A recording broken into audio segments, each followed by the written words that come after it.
The views and opinions expressed do not necessarily represent those of Access Fort Wayne, the Allen County Public Library, or any other supporting group. If you or anyone you know might be interested in making a television show, please call 260-421-1250. Access Fort Wayne is a department of the Allen County Public Library.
Hello and welcome to RiverDrums. I'm Terry Doran, the founder of RiverDrums, and I'm happy to see all of you. I just have a few remarks to make before we turn it over to Isabel Nunez to introduce Katherine Fobear, who came all the way from California to talk to all of us, and I'm really happy about that. I wanted to thank some people. First of all, the crew. I'm not going to try to say names because I'll forget somebody, but I just want to thank everybody. It takes a whole lot of people to put this on, and they're all here somewhere. John and Mark, the video, and Snyder High School. Really want to thank them, the students, for videotaping. Jody, a stage manager, and I wanted to thank, I had a rough spring. Well, not too bad. I had a 2-week vacation in the Kingston Resort. Actually, it's Kingston Rehab here in Fort Wayne for a variety of ailments. People tell me, well, what I want to tell you is nothing on my body works very well anymore, except my brain. And there are many among us who will tell you my brain has never worked that well to begin with. So, I won't be too long. People whose brains work really well will be talking to you. But I want to thank everybody at DuPont Hospital and Kingston, because these people, I believe, don't get the appreciation they need. And when you're sick and you need help, they're the people you want. You don't want an NBA All-Star, you want them. So I thank them, each and every one of them. They were all very nice to me and helped me a lot. And if they hadn't, I wouldn't even be here today. I also want to say that with Catherine's speech, that we're doing a follow-up show June 23rd at Purdue Fort Wayne about my role in starting the Women's Studies program at Purdue Fort Wayne. And I will tell you how an inept male created the class, that the women's class, and then they took the ball and ran with it and created women's studies. And we will have a lot of stuff at the pavilion. Madeline Fong, our artist, who did a great artwork last year, is back, and this is with you. You can go up there and make some art with her. And Patty Hunter has a silent auction. And so there's a lot going on, and before we begin, I want to make a brief tribute to a friend named Tom Henry. Woo! You probably know Mr. Henry is the mayor of this city.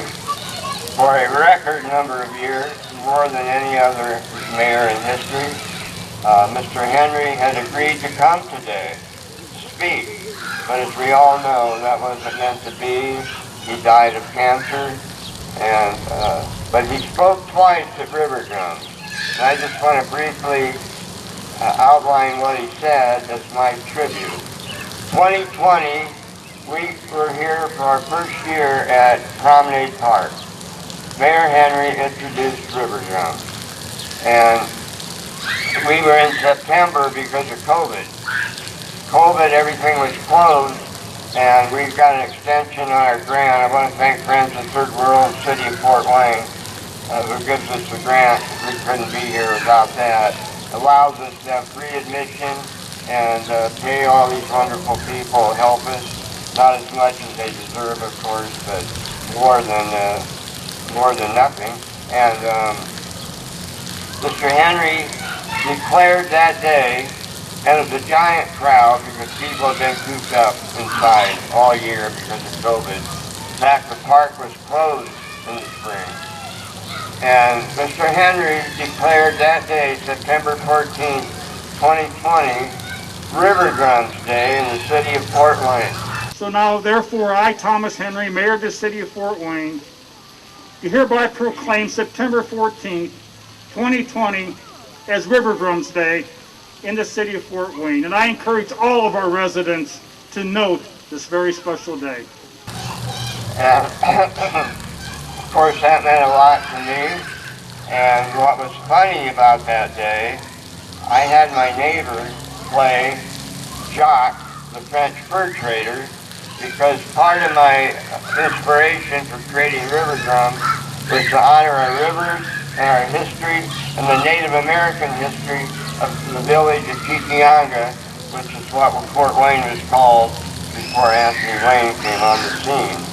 And Jacques and the French fur traders, they were the first European people to come to that village, and they came on the river, and they were amazed to find, hey, where's your deal? Where's your old people's home? They didn't have them, they took care of each other. Of course, it was a much smaller village than Fort Wayne is now. But anyway, there's Jacques, and he has it. He's in I got a stoner's costume. He really looked the part, long hair, beard, and he welcomed everybody to the village of Kikianga. And I said to Mr. Henry, you're going to be followed by a French fur trader. So only at RiverDrums is the mayor and a French fur trader on the same stage, okay? That is true. Not too often do you have a mayor and a French fur trader on stage at the same time. You're absolutely right, Terry. Yeah, he'll be here in one as soon as you're, yeah. I don't know any of my other mayor colleagues who could say that happened to them. So. Thank you. Thank you. Thank you. Mayor Tom Henry. So it shows his character, his sense of humor, and in closing, I want to read something he said in 2022 when he also opened RiverDrums. And I get the pleasure of traveling all over this country representing our city. I've never seen anything like this.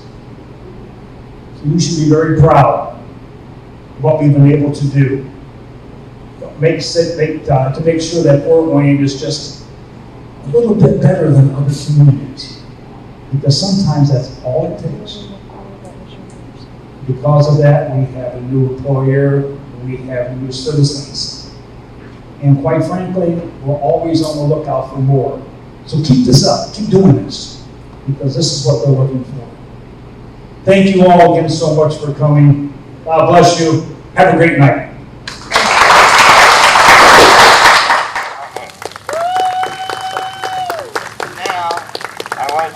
Thank you very much, and I miss him a lot.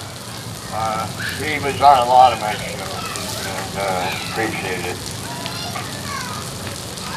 I mentioned Katherine Fobear, and briefly, 2017, I found on Facebook an article that a teacher at IPFW was doing this oral history project with her students of social issues in Fort Wayne. So I wrote what Katherine calls a meek email, because I'm a meek man, And she responded. I didn't know her. I probably had sent 50 emails like that to different people. One responded, but I hit the jackpot. Katherine Fobear. She was a professor in women's studies at that time at IPFW. It was on the chopping block of it was going to be cut, but it wasn't. And so they're celebrating 51 years. That's what this show, June 23rd, is about, women's studies and being at Purdue Fort Wayne. So anyway, Katherine and I met at a Starbucks. I told her some stories. She liked them, and she started working on a paper about the Fort Wayne Folk School. And kept up. She got a job at California State in Fresno, and she kept it up. I thought when she moved, that'd probably be the end of it. It got published just recently by the Journal of History of Education. And she can tell you more about that. But Katherine is a great friend, and she just done wonders. She revitalized that school. I thought it was a big failure until I met her, and she changed my perspective completely. So to introduce her is another good friend, Isabel Nunez, professor, dean of the School of Education, and she is going to introduce Katherine Fobear. And Isabel, standing over there, she can maybe do it from there, or come on up here.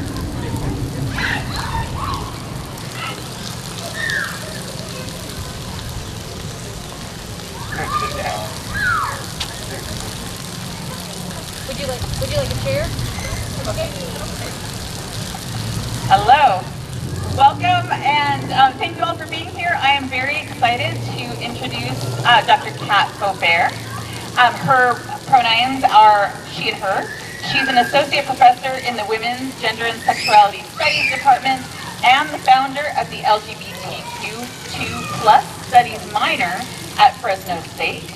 She is the advisor to United Student Pride and co-led the initiative advocating for gender-affirming care at Fresno State Student Health and Counseling Services. Her research centers on bringing marginalized and racialized LGBTQ+ voices to the forefront of immigration, health, housing, and transitional justice.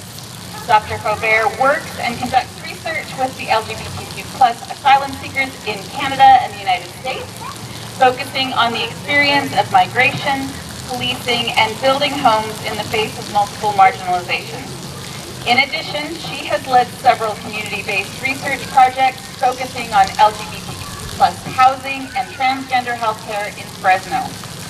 Her work can be seen in public and academic journals, including Refuge, Politics and Government, International Journal of Human Rights, Women's Studies International, and Social Alternatives. She has received several awards and grants for her research and community advocacy, including Fresno State's Promising New Faculty Award, the Transgender Justice Award, the California Humanities Award, and the Hamburg Foundation Grant for Community Empowerment. In addition to her work at Fresno State, Dr. Fobear is a board member of Trans eMotion, a Fresno-based trans and non-binary advocacy and support organization. So that's the official introduction, but I also want to say that Kat is a really awesome person. I am so happy to have met her 5+ years ago now at what was then IPFW, and I'm really, really glad that she's back, and I can't wait to hear her talk. Okay, well, thank you for that very lovely introduction. I want to first thank everybody for the opportunity to speak today. I want to especially thank the organizers of RiverDrums. This is a huge undertaking, and it's all on volunteers' backs. I owe a special thank you to Terry Doran, who I would not be here speaking with you today if it was not for him. So the title of my talk is Fear of Free Thought in the Land of the Free, which is a very ambitious title and probably a little controversial, but it came out of a conversation that I had with Terry about his life as an educator and the founding of the Fort Wayne Folk School. I am a Women's Studies professor, as you know from my introduction, but I really want to talk about today my connection to the Fort Wayne Folk School and to Fort Wayne itself, as well as to what was IPFW, now Purdue Fort Wayne. When I was at IPFW, so this is 2016, 2017, I was a visiting assistant professor. It was, to say the least, a very stressful time for the university. I see the nods. At the time, IPFW was going through a lot of changes and they were shutting down departments. At the time, there was a decision that, along with departments such as French, Geology, the Department of Women's Studies, which is what I was in, as well as many other programs in arts, humanities, social sciences, and so forth, that they should no longer be offered at what was IPFW. So students could no longer major in these degrees, and eventually the classes would cease to be offered. There were several reasons given for why they were closing down departments. Some of it had to do with lower enrollment. Some of it had to be about reducing university costs. But as for somebody who was there, and I was listening to the conversations happening on campus, as well as within certain segments of the media, what I found really striking was the limited way that IPFW students were being framed. Trying to do it two-handed. There was a lot of talk at the time about how students needed more practical classes, like mechanical engineering and nursing, and not to have unpractical classes like literature, language, philosophy, social sciences, or art. I repeatedly heard that students need an education that will help them get employed. And that is an important thing.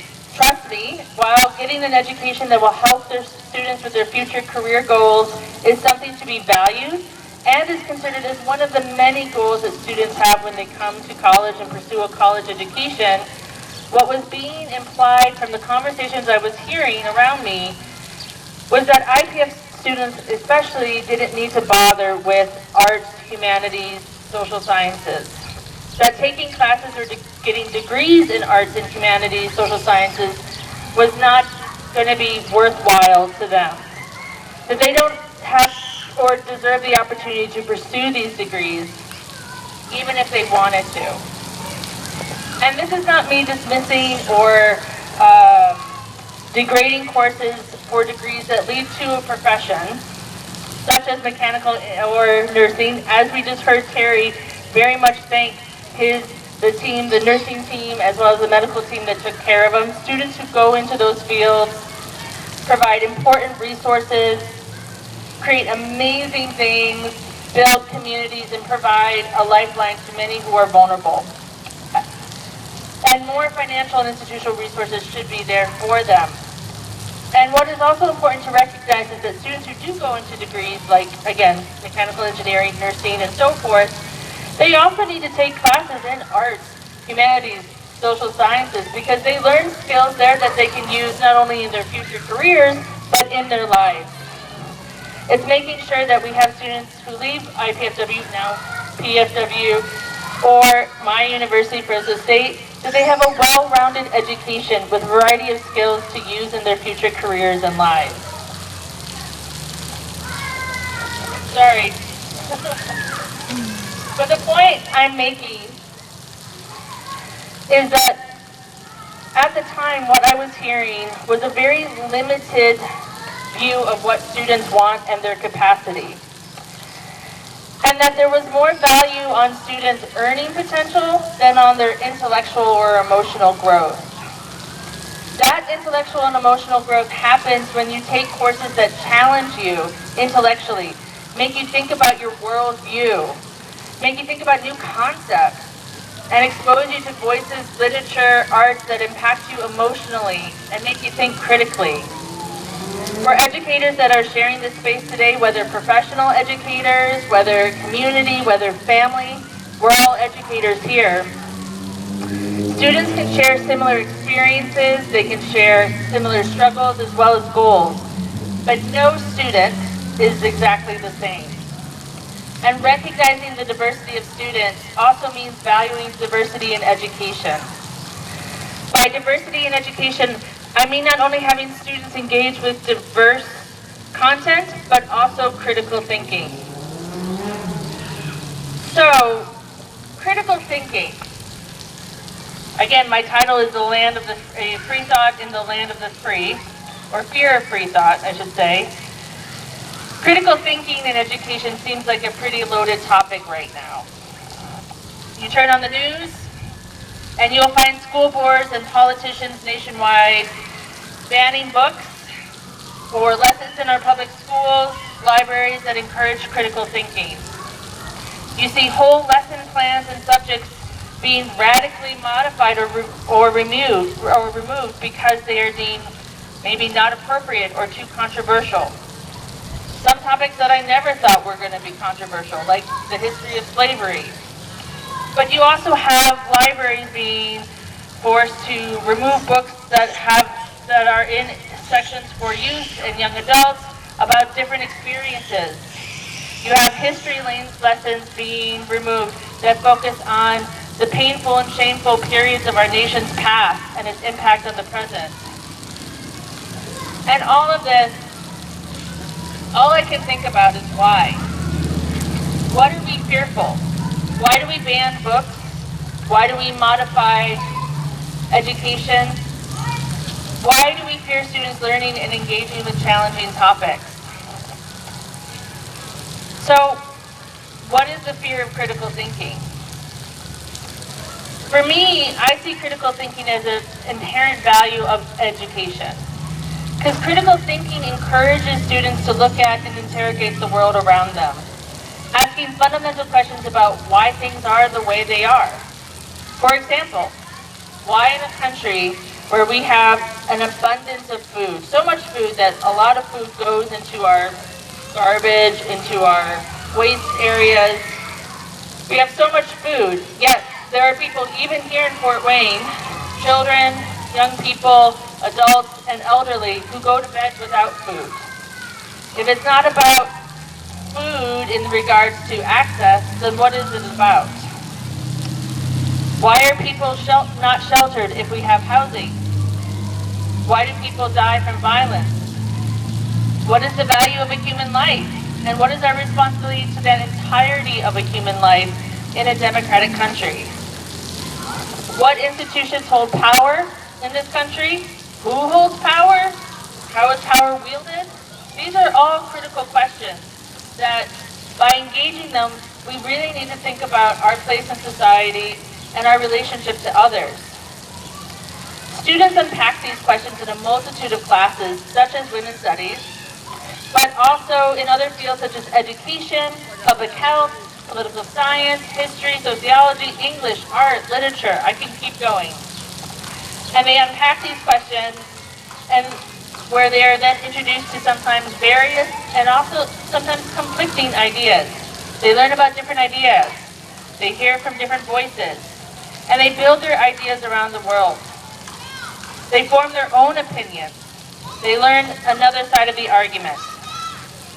Learning the other side of an argument is incredibly worthwhile. I know this as somebody who teaches in women's studies.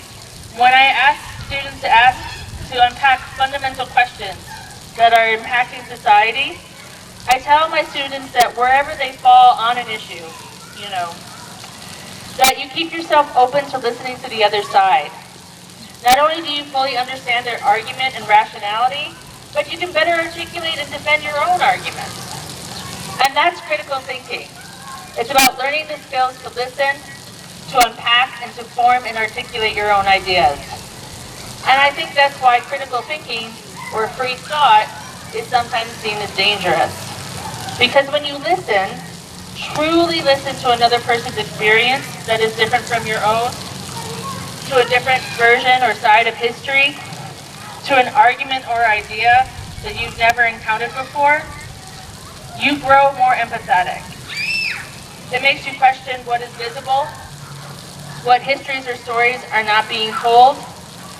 It makes you rethink your place in the world, your relationship with others, and your responsibility to the social forces impacting the world.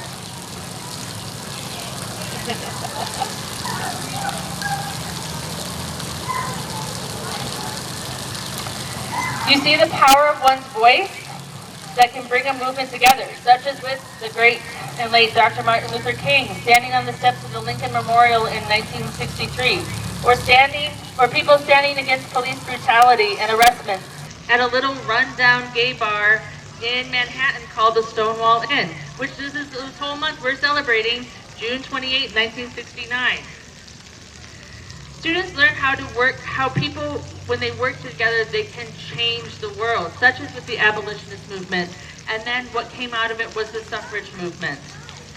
And you see that artistry and artistic talent doesn't come from just one culture, just one society, but that all cultures have artistry, expert craftsmanship, and incredible beauty, which is what RiverDrums is all about and is celebrating. You build your voice, you see value in yourself as an actor in the world and not just a passive participant. That as you listen to others' voices, your voice matters as well. So, getting back to 2016, 2017, and the Fort Wayne Folk School, which is what Terry asked me to talk about. When I first met Terry, this was during this period where they were threatening to close the Women's Studies program that I was in. Faculty and staff, especially the fearless chair at the time of Women's Studies Department, Dr. Janet Badia, and then especially our students, were fighting to keep their education. For months they led protests on the IPFW campus against the closing of departments. They staged sit-ins. They did letter writing campaigns to news outlets, to IPF administrators. And during this whole time, I found myself as a visiting professor wanting to document the important history of women's studies and the women's movement in Fort Wayne. I felt that if I could document how the Women's Studies program has a long history here in Fort Wayne, that we could add to the arguments that are already happening about its historical significance. So I did have the opportunity to design a feminist oral history class, and that's when I did the call out. And I sent a call out to participants, and I asked anyone interested in documenting the history of women's studies and the feminist movement in Fort Wayne to reach out. And I got this I said humble, not weak, humble email from Terry Doran. He explained that in the early 70s, he had a folk school where he hosted community-led classes, one of them being the first feminist class. He was even written up in Ms. Magazine at the time for his support of the feminist movement in Fort Wayne. So I met with Terry over coffee, over a couple of hours, he told me about the folk school. Terry started the folk school in the early 70s with a vision for a community-led school of free thought, critical thinking, that is available to everyone in the community, regardless of your income, regardless of your race, your gender, your age. Before starting the folk school, Terry was a former English high school teacher who was fired because he was advocating for his students.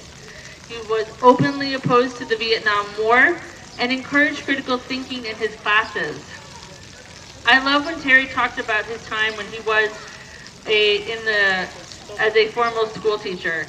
He talked about how he would get students who never read anything before to love reading by introducing them to controversial books like Catcher in the Rye. But then he would tie Catcher in the Rye with themes of Hamlet. And then two things that didn't seem to mix, the students could get to. Terry listened to his students and encouraged their voices. I think nobody's surprised here who knows Terry that he was a very popular teacher. But unfortunately, he was fired by the principal and the superintendent. And in response, the students staged a 3-day sit-in to oppose his firing. Terry would eventually challenge his termination in court. And although he won his case, sadly, Terry was not rehired. But Terry is a fighter, as we all know, and he is an educator to his very soul. And basically a year later, in 1971, Terry started the folk school to create an alternative to formal education in Fort Wayne. And throughout this meetings over coffee where Terry starts telling me about the folk school and the classes, I just fell in love with it. The folk school offered all kinds of classes. Basically, if you could teach a class, you would have a class.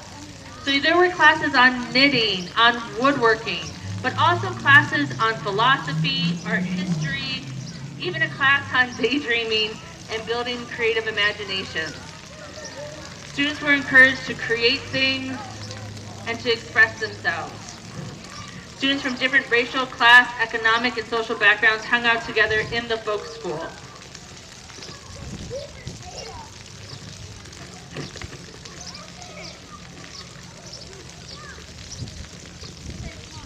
And as magical as the folk school was, I became immediately enchanted when he started telling me it. From the moment the folk school started in 1971, it was seen as a threat. Terry told me about the harassment he got from the police, local politicians, and newspapers, demonizing not only Terry, but also painting the folk school as a threat to society.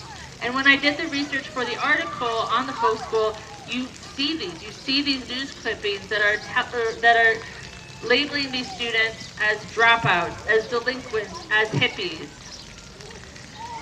And throughout all this whole time that Terry is telling the story of the folk school at this initial coffee meeting, I felt both, of course, incredible awe over what he had done and some sadness for what was happening at IPFW at the time. Because as much as things have changed, politically, legally, socially, a lot hasn't changed.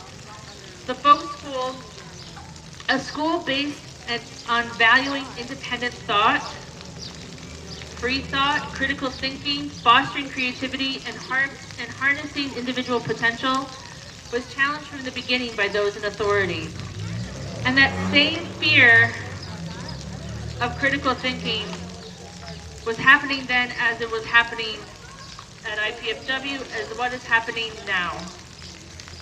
And we must ask ourselves, what do we lose when we remove critical thinking from our learning spaces? What do we lose when we lose free thinking and expression? How can we preserve critical thinking in our education?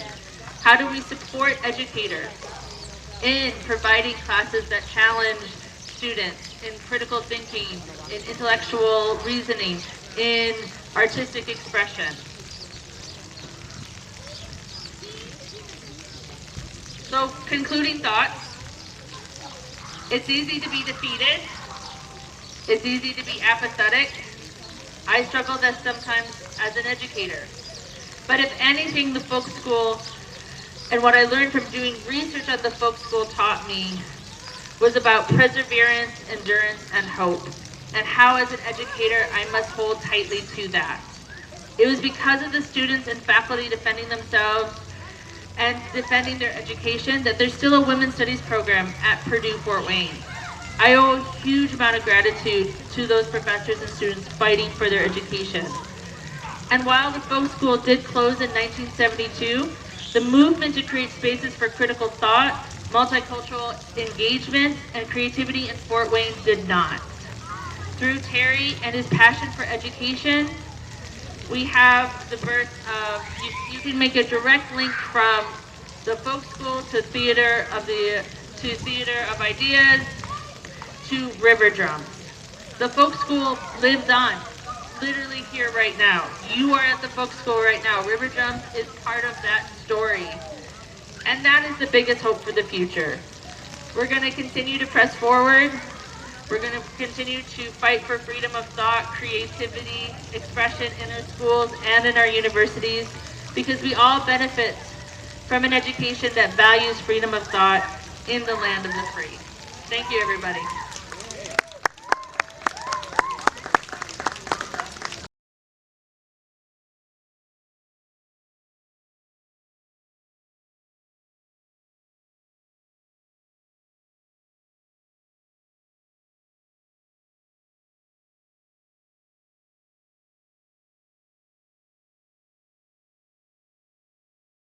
I want to thank Katherine Fobear. That was magnificent, Katherine. Thank you, thank you, thank you.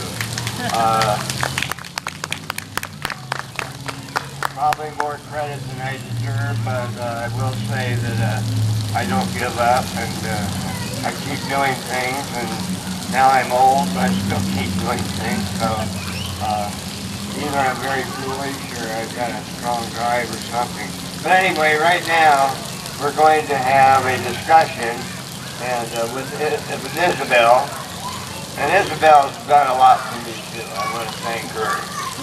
It's amazing, these two women are so intelligent all that they do for me, and I really, really appreciate it. And the support. You just heard Katherine. And we're going to call up Bob Hanauer. You want to come up? There you go. Bob here is a living example of a Fort Wayne Folk School student who graduated from the University of Wisconsin and has been a friend of mine ever since. I can't say anything better about the Folk School than Bob Hanauer.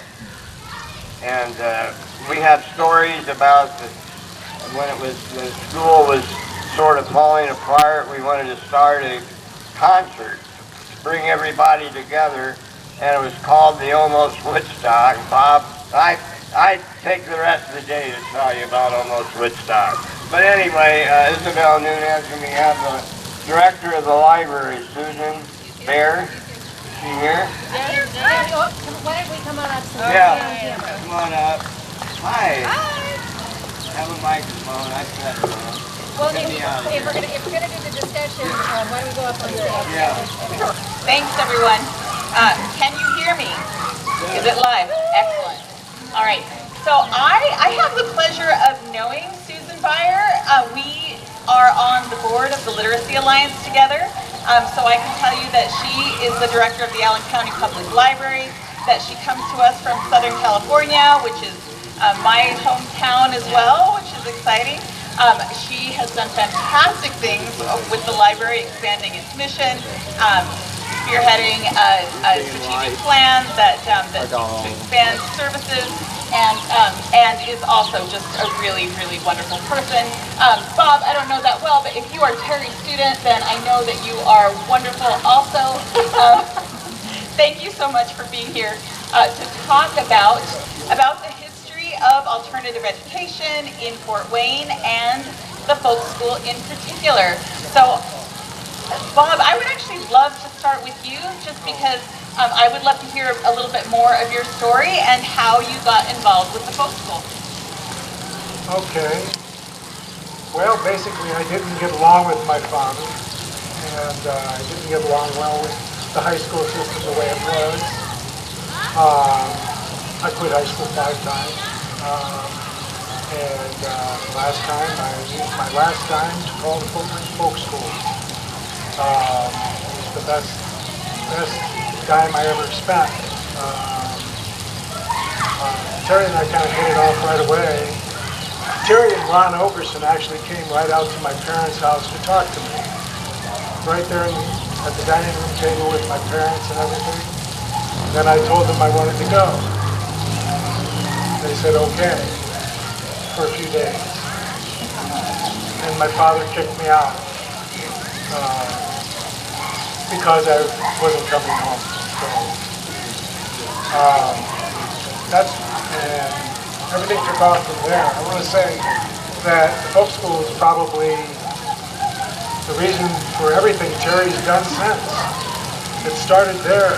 Theater for Ideas went on for a long, long time and did a lot of good things for this community. But folk school started there. Yeah. So, Bob, I would say that your story isn't unique, right? The idea that traditional schools and kind of sitting in a chair for 6 hours a day and filling out worksheets, listening to lectures, that doesn't work for everyone, and it's an example of what we need in terms of alternatives, right, around education and schooling. Right. In my English class, there were no windows. Right. In in the room, and I was writing poetry, and then my teacher discovered that I didn't know what was going on. He sent me right in front of his desk.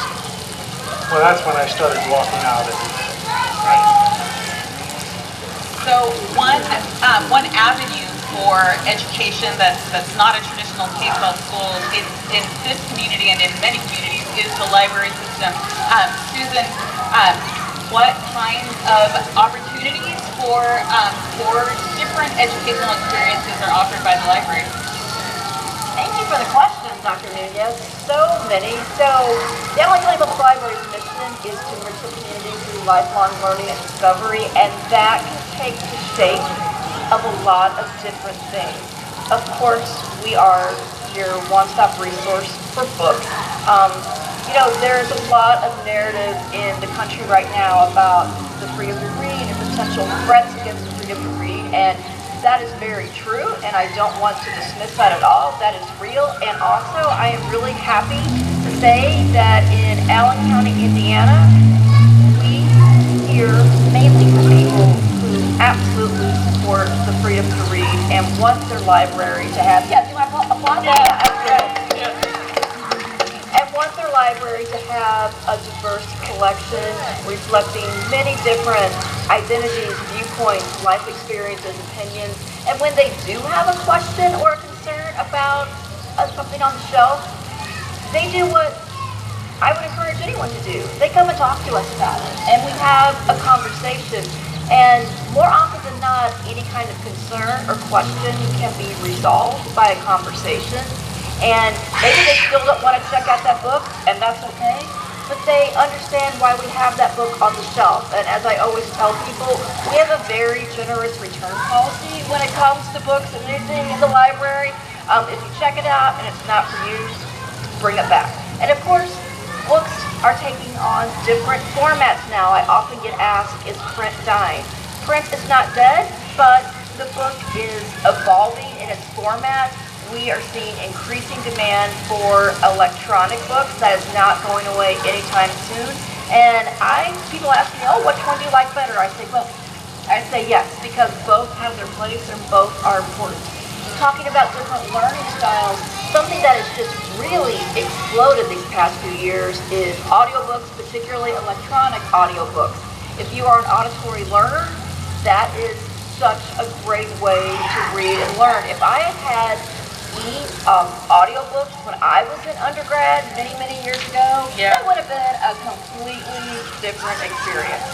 But I think what is so special about the library, in addition to the traditional books and media that you all know and love, and that's available for free for your library card, we offer people the opportunity to learn in different ways as well. I see members of our Access Fort Wayne team and Rockland Plaza volunteers out here.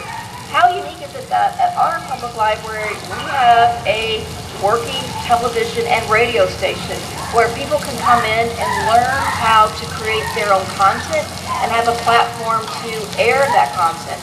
We have maker spaces in multiple libraries, and those are spaces where you can go in and create a prototype on a 3D printer, use a laser cutter, use a sewing machine.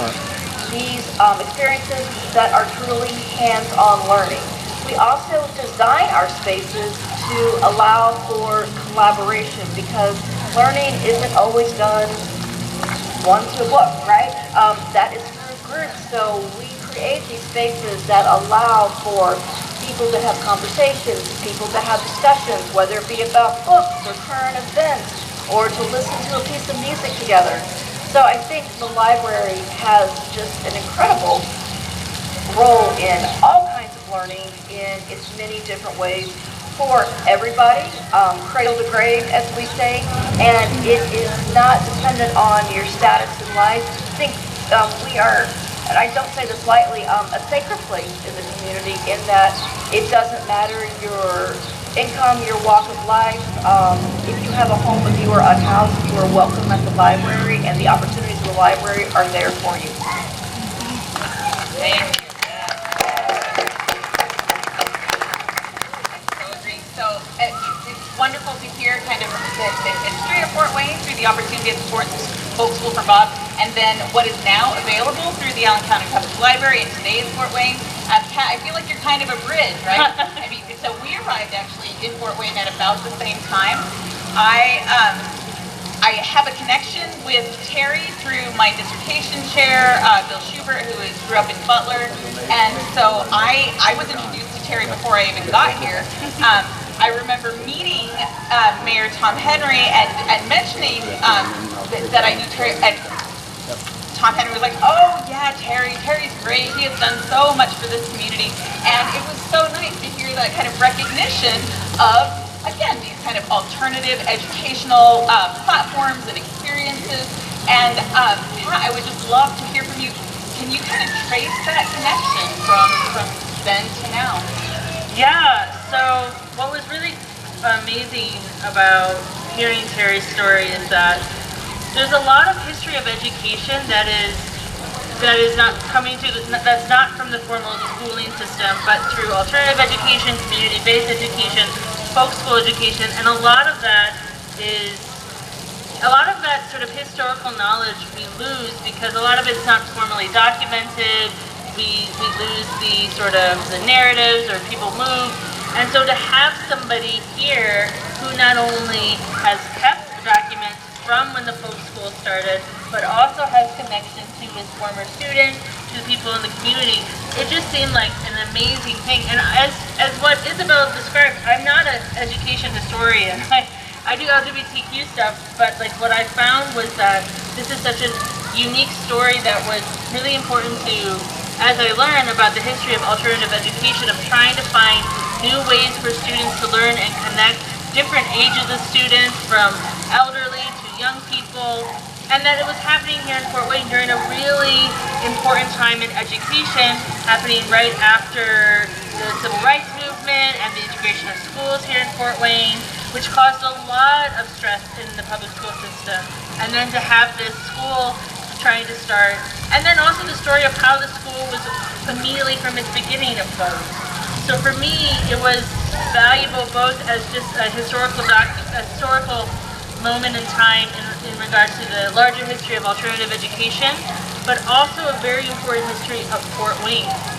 Because as I said, you can trace from the folk school, the theater ideas, which is this whole thing that's here, and like even in some of the stuff it says the folk school presents the theater of ideas, and then you have RiverDrums, you have track, like there's so many things, and of course Terry is the link to it, but his mission to create alternative educational programs that will connect both young people, older people together through art, through culture, through critical thinking, is so valuable here. So for me, that's where I saw the bridge and why I decided to do this research, because I, one, was really inspired by what Terry did, but also I just saw that also the value of it being documented for the history of here, as well as the larger history of alternative education. So it does seem like there, even if you have a wonderful catalyst for alternative educational experiences, you have to have the rich soil, right, for it to germinate and grow in. And Fort Wayne does seem to be that place. Bob, I know you had challenges with your father, but I think that those were actually helped by your experience with the folk school. You could share about that if that's too personal. You could just talk about Fort Wayne in general and how it has been a soil for you to grow in following that experience. I think the folk school just gave me an opportunity to collect my thoughts and kind of figure out where I was, where I belonged. And I did return to the family farm and finish it up. But I needed to set things straight with my father, and we did, for the most part. It was always straight. But I remember one day we were working up on the horse barn roof, and I was leaving in the middle of the day to go to some event involving the folk school. And I was climbing down, and he said, hey, wait. And he reached in his pocket, and he pulled out $1. And he said, here, this is for your school. And that was what he valued more than anything, was the $. And so that meant a lot to him. That's what it meant. That's a very powerful story. That the support for you, right, and the support for it showed that he valued the school and valued that children. That's wonderful. Thank you for sharing that. Susan, can I ask you as well about community partners that the library works with? I feel like there is a lot going on in Fort Wayne that provides rich opportunities for us all to learn. I'll talk about what we have going on this summer. Our summer learning program started yesterday, and you need to have a full belly to have a full mind, right? We want our children to learn and succeed and grow, particularly have those out-of-classroom learning experiences through the summer that gets them prepared and ready to go back to school in the fall, ready to learn. But you can't do that if the fundamental needs aren't met. And there are needs in the community, as we are all well aware. So we are partnering this summer with Fort Wayne Community Schools and with an organization called Blessings in a Backpack to provide free lunch and snacks to children 1st through 18 at several of our branches, but also a new partnership for this year with Blessings in a Backpack. So hunger doesn't stop on the weekends, right? And we know that in the summer, when children aren't getting meals in school, that can be particularly difficult for food insecure families. So a new partnership this year is at the sites where we are serving free summer lunch. On Fridays, children can come and through Blessings with the Backpack, they can get a backpack of non-perishable, ready-to-eat foods that they can take home for the weekend, which can make the difference for families this summer. That's one example of partnership. Another kind of partnership that I think we are well known for at ACPL is our genealogy center. Anyone ever been to our genealogy center? Yeah. I see a few nods, right? So our genealogy center is the largest public library genealogy collection in the country. The only bigger one is the LDS Library of Salt Lake City, which is not a public library. And we have millions of items in that collection for people to, we're talking about learning, to learn about themselves and learn about their own story. And we partner with genealogy societies locally and around the country to build out that collection. And what happens in that area is truly remarkable. I literally got an email over the weekend, and I get these emails fairly often from a woman that our staff was able to connect her to her biological family. And she wrote in this email, "I now finally understand myself and my story." How powerful is that, right? I mean, what kind of learning is that? And we are just so grateful for the partnerships to make that possible. Another component of our genealogy and special collections that is built up through partnerships is our community album. If you've not checked that out, I encourage you to do so. It is on our library website, and it is a digital album that tells Fort Wayne's and Allen County's story. It beautifully captures photographs, documents, papers. We're actually going to be talking to Kat about her work and her collection, and it preserves it for Allen County and the world to look at. We have librarians who meticulously go through all those items, do the metadata, which is a fancy word for putting headers on it and making sure that it's accessible to anybody who's searching for it. We have been able to do that for the Bill Blass collection here in Fort Wayne. We've been able to do that for Doc West. Anyone familiar with the iconic DJ Doc West? We were given the honor of preserving his extensive collection of rock and roll photographs and able to digitize those and put that out to the world. So another example of partnerships, big and small, that help us grow our collection and expand our reach. Oh my goodness. Those stories, both those stories are so moving. I so appreciate it, and yeah, I feel like they're both about the connections and the bridging across either familial, interpersonal difference or just across different areas of need. And I know, Kat, that in your area of research, that kind of bridging and connection is also critical. If you have a story to share with us, either about where you've seen that kind of connection here in Fort Wayne or in your other work, that would be wonderful. Yeah, I can definitely speak about the time. Again, I feel really privileged. I was only able to be here for a year, but I have such a warm love for Fort Wayne because of not only the students and in my department at what was IPFW, but also through learning the folk school, talking to Bob, talking to Victoria, talking to the former teachers of the folk school, and of course, Mr. Terry Doran.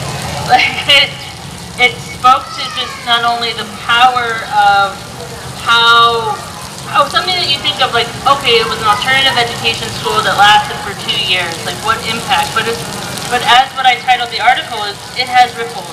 When we create programming, even if it doesn't hit like massive numbers of people, you make impact on people. And I think that's something that's really valuable, is to look at how it impacts people on an individual level, on a personal level, because it does have impact on their relationships and so forth. So for me, just that example alone. And then, again, as somebody, I like to joke, again, like I'm somebody who does LGBTQ studies. Why am I doing work on history? And where I see the link is very much, one, as an educator, about wanting to create spaces for critical education for different voices. As somebody who teaches LGBTQ studies, that's very important. But also, it has really sort of driven home the power of documenting community movements that often don't get documented, right? And I know this very much from the LGBTQ history that I do, that, so much of it, because of oppression, because of policing, because of these things, a lot of sort of stories, histories, and lives, we don't have documented evidence for that. And so for me, that's also where I really was excited that here is this really important movement that happened that we have documented evidence for, and it's something that I think future generations will really benefit from. And Kat, I loved what you said before about us being at the folk school right now. This is the folk school. I feel like that's a wonderful example of the bridging and connection that happens here in Fort Wayne. Not just here, I feel like it's just a part of this community. I am grateful to be here. Terry, I feel like you are a big part of making this community what it is in terms of being able to connect and converse across difference and learn about each other, and we are about to do a lot more of that tonight. Yep. So can we get a big round of applause for all of our panelists? Thank you, everybody. Yeah.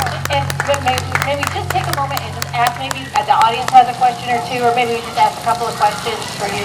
Does anybody out here have a question that they'd like to ask any of the panelists about anything? Well, I have a question. I have a question for Bob. Bob, I know, right? Bob's back in. Do you have a favorite moment of Terry Doran as your teacher, or just did you have him as a teacher in particular? That hard pressed. My favorite moment. What was he like as a teacher? Open. He's open. He taught the daydreaming workshop.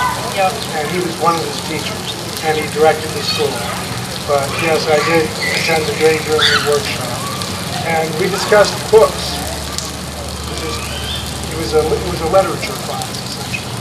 That's amazing. That sounds so fun. Daydreaming workshop. And his brother Jan participated in that as well. That's great. That's amazing. Okay, so I have a question about blessings in a backpack. Yeah.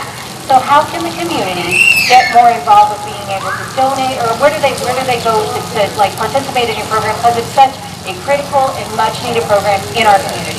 Sure. So if you would like to support it, I would recommend that you go to Blessings in a Backpack. So there's a national Blessings in a Backpack, but we work with the Fort Wayne Blessings in a Backpack. Okay. So if you go to their website, their Facebook page, there's information on how you can support and contribute to their efforts and help volunteer. And when you go to the library, do you have to sign up for this? Is this a program you just Show up. You show up. You just show up. Show up and get blessings in a backpack. Yep, on Fridays. And if you need more information, just reach out directly to the library. Great. And Catherine, okay, so a question about Terry. Oh, no. No. Softball question, trust me. All right, so what is your favorite or partial favorite story that he's told you? And you don't have to go the whole thing, but just a little synopsis of that. Oh God! I mean, there were so many. I mean, thing that I didn't talk about in our speech, but like is in the article that we wrote, is about the almost Woodstock. Bob knows this very well, which was when the school was being threatened to close down a lot because of again pressure from outside forces, but also needing funding. The students tried to raise money by hosting a music festival. I mean, this is 1972, come on, like, and it never happened, but there was an incredible amount of police attention and kerfuffle about it, and it was an interesting story of like how students who had a very innocent thing of wanting to have music just do to save their school became like almost at least a countywide to two countywide scandal of delinquent youth making a rock concert in the middle of rural Indiana. And that in itself, again, what I find interesting is how we tell our stories and how Terry told his story and how the students told the story of the folk school, I think is really powerful in that way. Very good. Yes, yes, yes. And any final words? Thank you all so much for being here and have a wonderful time. This was so much fun. Yeah. Thank you, everybody. Let's give a big round of applause for our panelists one more time.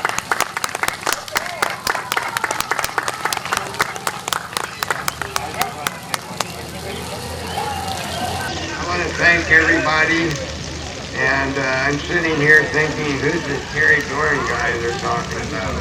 Man, not me. But anyway, thank you for all the kind words. And I want to say to students, I think you hit the key word in America's death. And that is what makes the library so special. You do not have to be a big shot, rich. You don't get any more out of the library if you are than if you're poor. And I can give an example of one of the new programs they have. I cannot get to a library. That was one of my favorite things in the world. I go every day. I can't do it. I can't drive. I have to get a ride to go there. She and their committee started a program that I couldn't even believe it happened. But they deliver books to you now. And I made great friends with the man delivering them named John. And I thought, well, I'll have to fill out paperwork. No. You just say you can't get to the library. That's all you need to do. So thank you for all the things you're adding. And the key word here for me of everything I've done and hearing you guys talk is inclusive. And I just want to say, this is one more bragging point. Susan mentioned the public access channel. The Theater for Ideas program started the public access channel through the folk school, and it is still going strong. So thank you, everybody. John loves you, by the way. You are among his favorite library patrons.